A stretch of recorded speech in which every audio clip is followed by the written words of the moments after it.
Welcome to Geological Shop Talk. In this podcast, we bring you roughly 20 to 25 minutes of practical clinical methods, perspectives, and advice that has its work boots on. Listen in for clinical gems that you can begin to investigate the next time that you walk into clinic. Additionally, visit the show notes page for supporting materials from this week's guest on Shop Talk. All right, friends, roll up your sleeves. Let's get to work.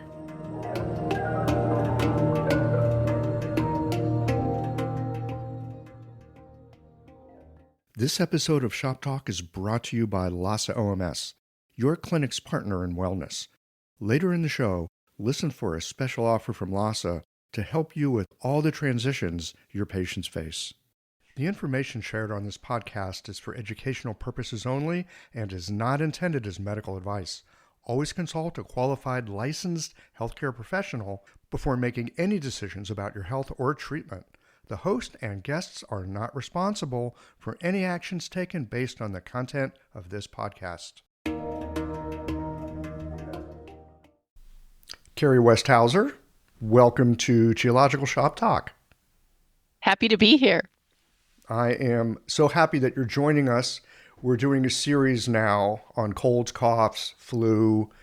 It's cold season, and this is a great time to practice these methods with treating people. You've been at this Chinese medicine thing since like 2004. You've been to Shanghai. You traveled around. You studied Wen Bing, not a small amount. You have studied and graduated from Mazen's dermatology class. Yeah. That's no small thing. Yeah. So you know a thing or two about herbs, especially heat and warmth and things like that. So I'd like to open this up with your sense of looking at the Wen Bing, this idea of wind heat. A lot of us, even though we learn wind heat in school, because we're in the West and maybe with the teachers we've had, it's like, well, you know, that's just a virus. Right. Wind heat. Let's start with that.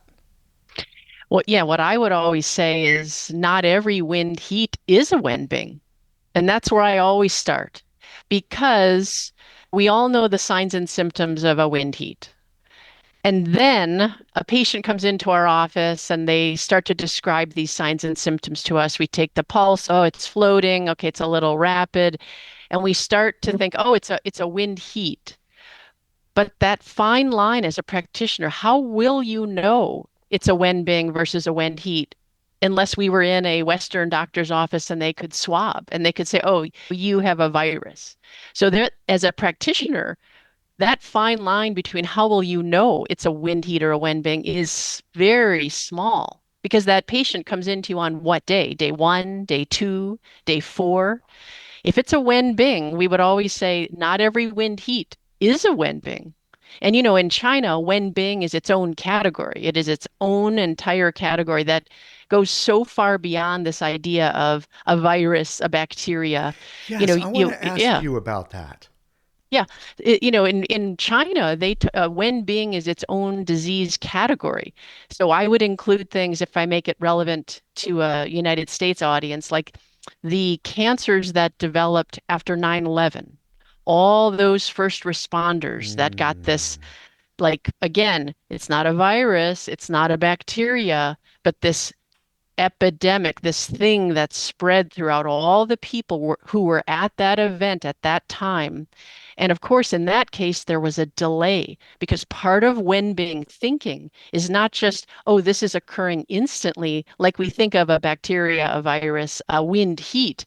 But a lot of Wen Bing thinking is lurking pathogens, a lot of it. So this means that a patient contracts this and there's a delay.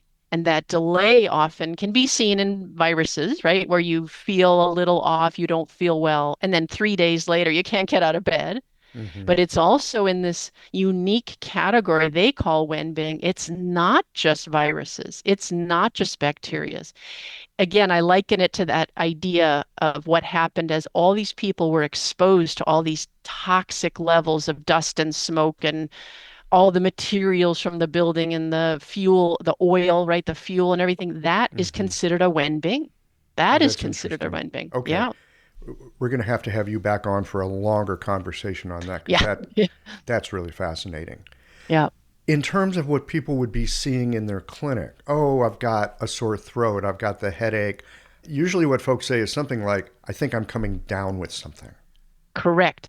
And so again, I always use this term Wen Bing thinking. So someone comes in, whether they call you because they're not sure, right, if it's something that is contagious or not. They feel like they're coming down with this cold or flu. Wen Bing is such a practical and effective way to see it because the overarching strategy of Wen Bing is get this pathogen out. Mm. Get, do everything you can to vent, to scatter, to open up. It's like you're choosing herbs and obviously formulas that overarchingly have this strategy of venting, scattering, wind, heat, because it's something someone perceives as catching, coming into, oh, I'm starting to feel a little this or that. My nose is starting to get stuffy. I'm starting to feel a headache. They perceive this coming into the system. And Wenbing excels at this scattering, diffusing, opening, pushing the pathogen out at any cost. And of course, those of us who know Wenbing, we know it's based off of Shanghan Lun thinking. So we know that where this came from, it's a similar but different concept. Zhang Zongjing began to explore toxic heat a little bit in the Shanghan Lun, but of course it gets fully fleshed out, right, over centuries in Wenbing. But Mm-hmm. Wen-Bing thinking is so practical, so effective because all these formulas from what, 15, 1600s are completely 100% effective today. 100%. Because again, they're doing what should be done, scattering, diffusing, clearing, scattering wind, heat. And of course, if they're given in the right way, the intelligence of the formulas like yin chow san, I'll just throw that out there, Mm-hmm. they are often prepared and you're giving it with something that has a fluid base, not just give it as a pill or give it as a granule. The intelligence of the formula is already there because we all know not just get the pathogen out of the system, dehydration is a key thing we have to be mindful of, not only in Taiyang Shanghan Lun thinking, but Mm-hmm. Wei Qi Wei level in the four level system, right? Get the pathogen out, making sure the patient doesn't get dehydrated at the same Okay. time. This is really helpful to hear because so often, and I've done this myself. I remember when I was first, well, actually, a patient of Chinese medicine and coming down with something, and my practitioner handed me a little box of the Yin Chao San and Yeah. said, just take these. And it was helpful. Yeah. But Yeah. hearing you talk about the fluid aspect as being an essential part of the treatment. Tell us a Absolutely. little more about what we should be attending to on the periphery, so to speak, that we Yeah, might so not let's be just go thinking with about. let's just go with the yin chow san. So if we Great. go with yin chow san and we talk about yin chow san, it was originally a powder, a san, Yes, Asan. should be ground up. And if it's ground up, it should be given with, in the old books, they would say fresh lugan, like, you just pulled it out of the ground. Mm, If we had anything at our disposal and you pull it out of the ground and you have the juice of this and you decoct it with the fresh lugan. Now, I can't get that. Many of us mm-mm, can't get that, but what I will tell my patients is here's yin chow san. We grind it up, take it with, I'm going to give them a little bag of boha. I'm going to give them a little bag of fresh mint. Tastes great, easy. They mm-hmm, will steep mm-hmm. maybe 3 to 5 grams of boha.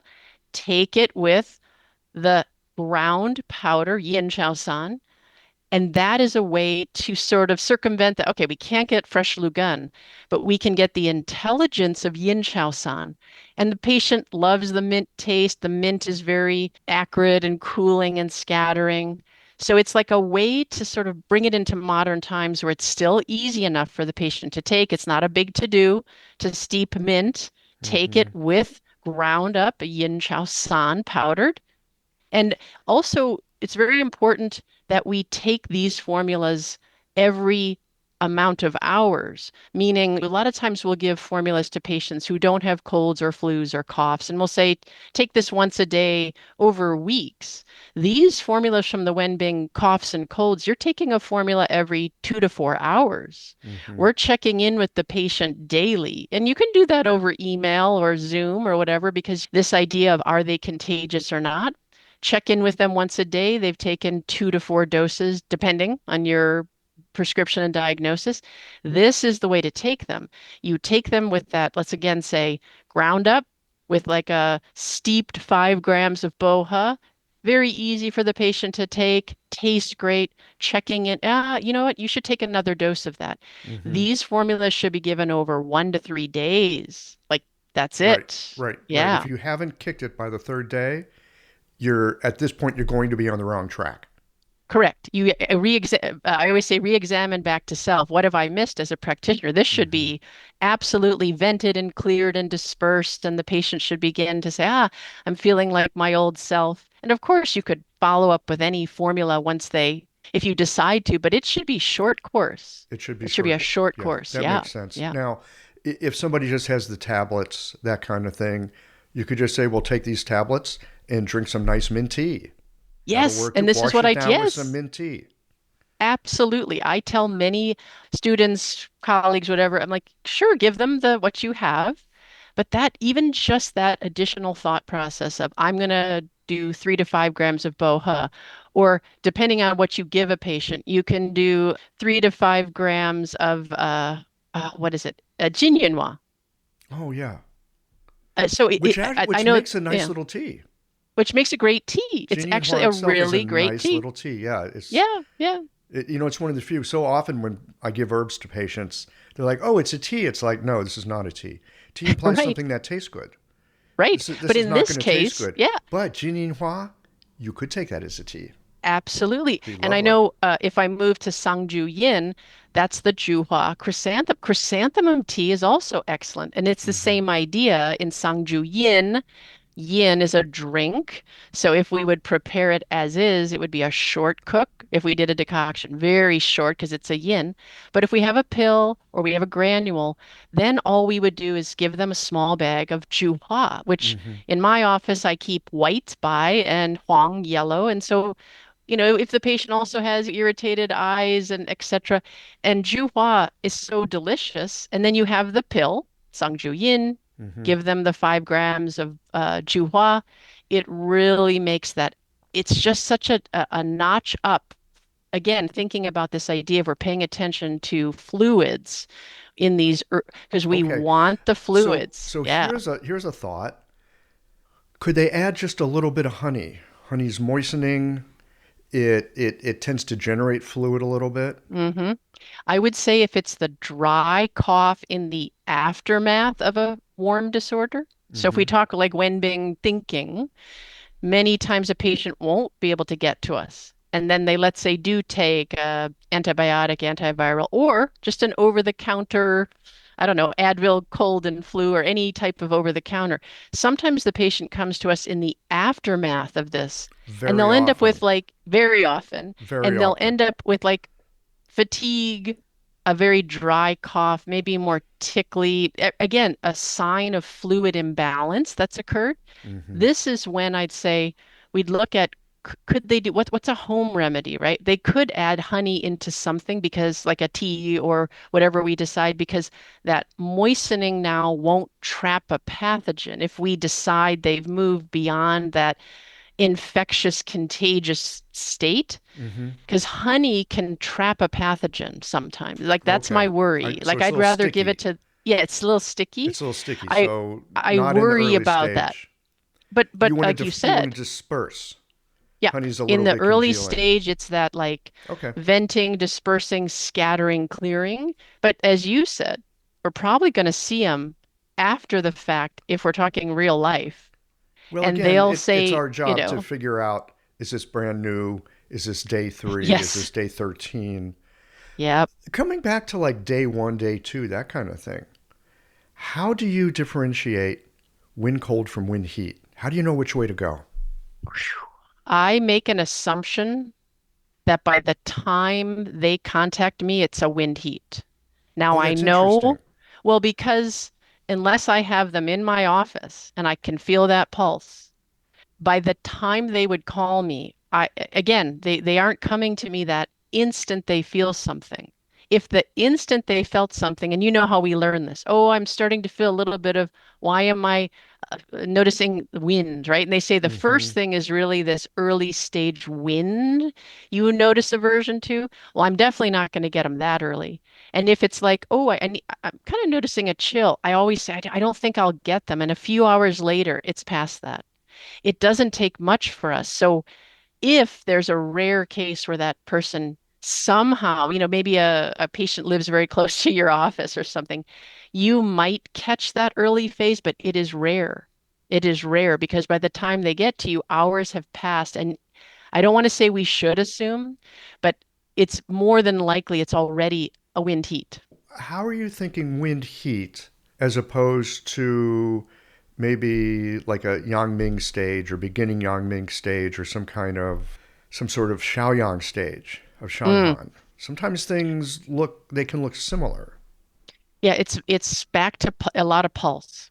A lot Mm. of pulse, and it's a lot of questioning. Like again, you said like, do we get them on day 8? Do we get them on day 1? If they're and also most of us know there can be direct strikes on deeper levels, right? We can just bypass and we have a direct strike interior, and that often is a more sudden acute thing, which is a full definition of a Wen Bing, right? A Wen Bing is something rapid, acute, more severe and sudden. So now we're questioning if it's something like, wow, have we already moved to the chi level? And of course, if we're in the chi level of Wenbing, we all learn the term the four bigs. And we learn this like big pulse, big fever, big sweat, big thirst. But Hmm. if we can really start to think of layers within the four layers, it really actually helps us. Meaning, instead of Oh, thinking I have to give bitter herbs to every patient who I think is in the chi level because they're thirsty, it's really where are they in the chi level? Are they kind of coming from the way level into the chi level, which again, we would still scatter and vent and bring fluids in and right because we're trying to get it up and out and get the pathogen moving the other direction. hmm. Are they really 104 fever, profusely sweating? Again, I don't tend to see that patient. I don't tend Right. to see the real definition I learned in Or what school. about Yeah. this? Huh. 104 fever and freezing cold, And freezing. which is Now, clearly not a Wen Bing. I actually had one of these the other day. It was like, oh yeah. my God, this is textbook. 104 Yep. fever, I'm freezing. And of course, the answer was, you probably weren't sweating, were you? And they're like, oh no, I didn't sweat at all. All right, so there's like key things to look for. Yeah. What are some of the key things, Kerri, that you like to attend to? They're beyond the initial stage. They're Mm. somewhere like, yeah, I was sick. I'm kind of sick. I'm not well, but I'm not sick. I'm kind of sick. I'm kind of well. Just not quite right yet. I always say I'm a fluids gal. What I mean by Okay. that, what I mean by that is like, even if a patient wasn't coming to me for the aftermath of a cold or flu or coming down with something, because of the American dry diet and the overworking, overtaxing, and we're always doing too much, I just always am questioning and wondering about a patient's fluid status, right? Like even if it's reverse, a patient who's like, I go to the gym and I never sweat. I'm like, why does this Hmm. person never sweat? Mm-hmm. Or so it's and of course the patient walks in my office with the most gigantic water bottle I've ever seen all the time. And I say, are you really thirsty? Because your Wenbing mind is like, are they that thirsty? Again, most of them are not thirsty. They just, again, think it's healthy to consume water. This is also something I'm paying. Why are they drinking so much water when they're not thirsty, right? This will, over the course of time, inhibit some yang qi movement. If we say, this is like also the person who eats according to their watch, the clock. Are you hungry? No, I'm never really hungry, but it's 12 o'clock, I'm going to eat.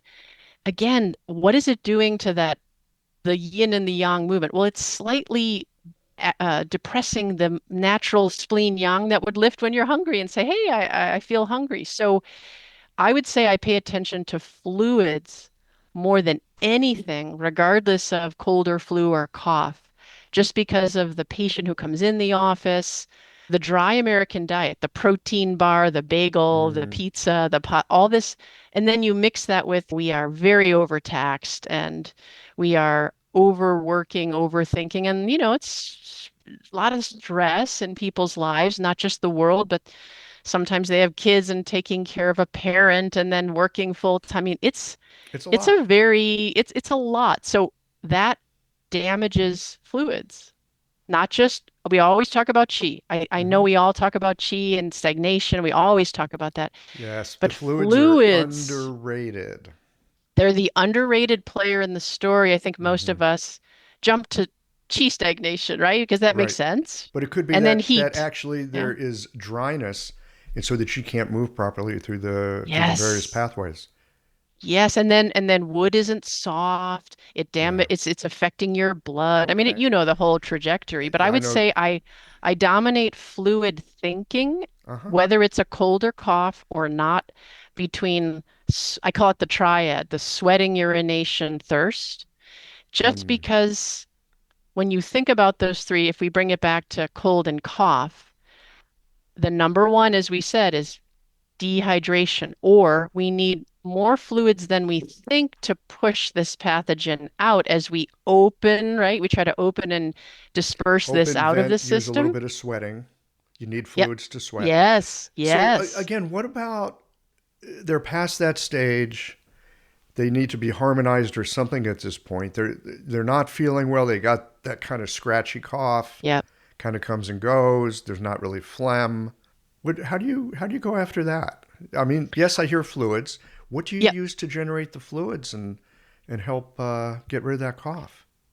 So the big herbs, I'll just say I go to a lot, which again may or may not fit exact patterns of the patient you see, but obviously I can't tell you how many times I'm looking at Jagan, platycodon, right? The Mm, the herb that ventilates and diffuses and stops cough. And I can't tell you how often I'm thinking of that herb because hmm. obviously it has that lifting function with unprepared gansao because I'm always thinking those two together generate the gansao will generate the fluids, ventilate the lungs, stop that cough, benefit throat. So I'm always like thinking of herb pairs. So those two are the first that just I don't know if it fits every pattern, but let's just say the first two that come right to my mind.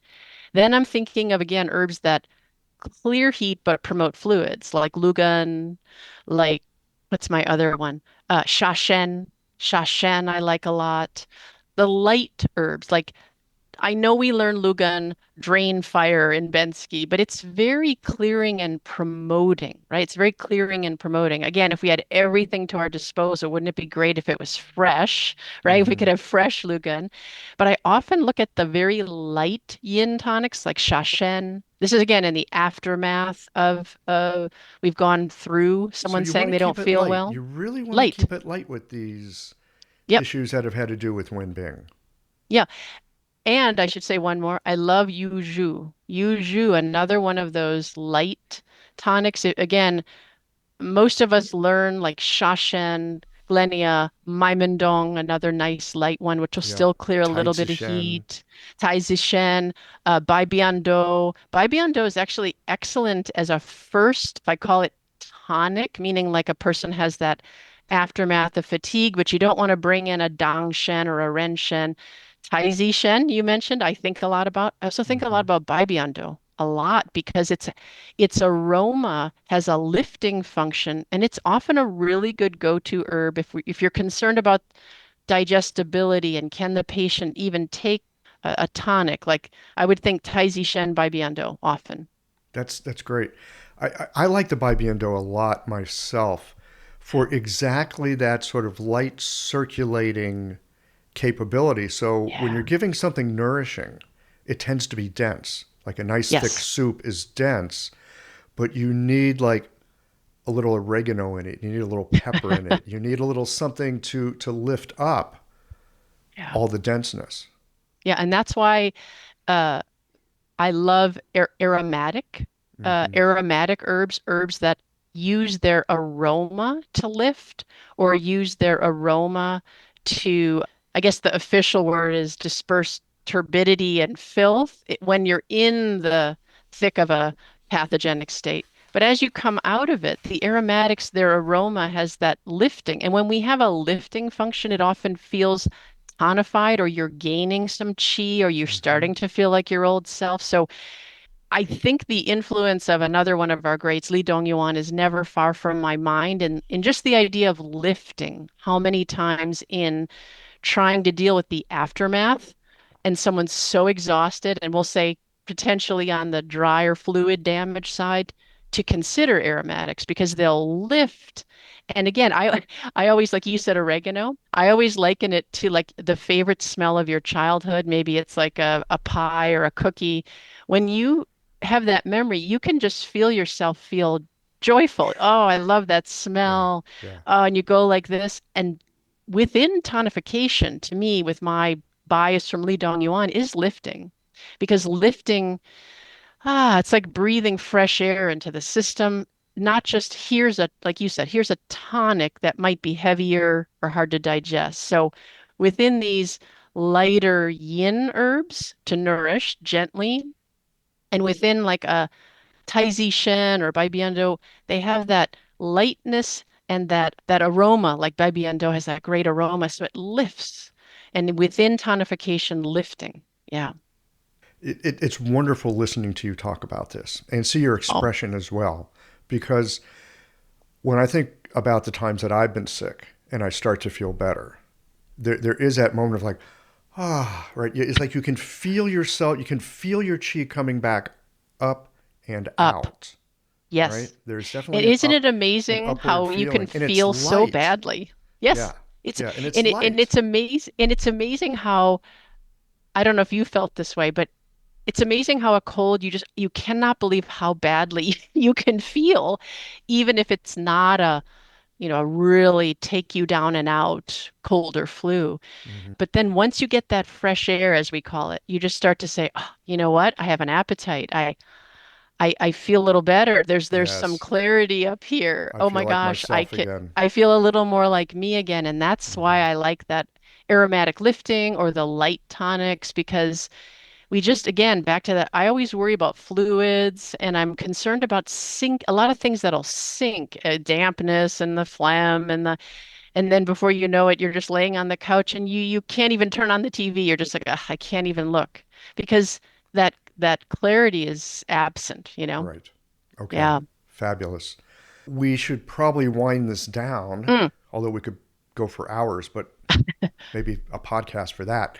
yeah. Um, any closing thoughts about treating these conditions, and then if people are interested, where do they find you?